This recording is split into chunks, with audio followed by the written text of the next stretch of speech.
Let me tell you a story. See, there was a little house on a hill where there lived two sisters. When their both sisters fell in love with the same man.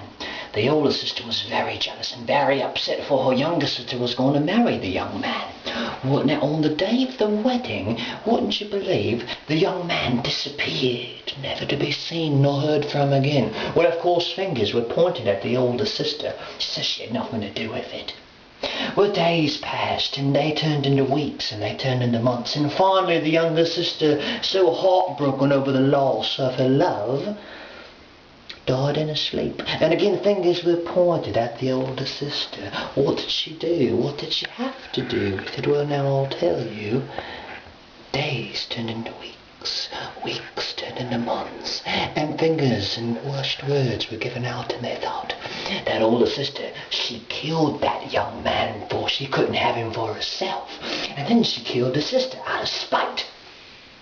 And months turned into years, until finally, on a dark evening, as the rain poured down and the thunder clapped, she sat in that little house on that little hill all by herself, when suddenly there was a rap at the door.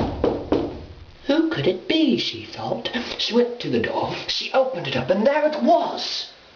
A figure standing in the rain, and the personage of a very young younger sister, fresh out the grave, you see. Her dress was all torn to tatters, her hair was all matted.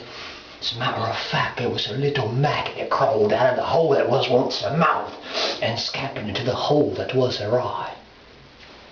The older sister said, "What happened to you? You were so beautiful." The younger sister says, "I rotted away in the grave." She says, "Oh, your dress, it was so beautiful. What happened to you?" The younger sister says, "Oh, it rotted away in the grave."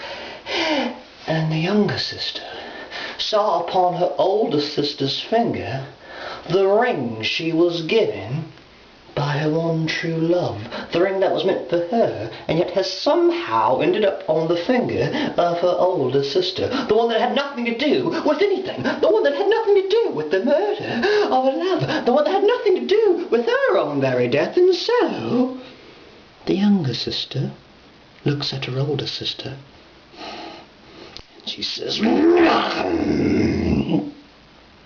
"You see, there's consequences to everything you do, to every little sin you ever betray in this life. There's something out there that's going to repay it upon you. It's called karma, and she's an evil bitch. Vernon, karma's coming for you, in the shape, in the form of a very pissed off clown. I want you to join the circus. Come with me, and I'll make you perfect. 'Cause in case you didn't know, Vernon, now it's time to get psycho."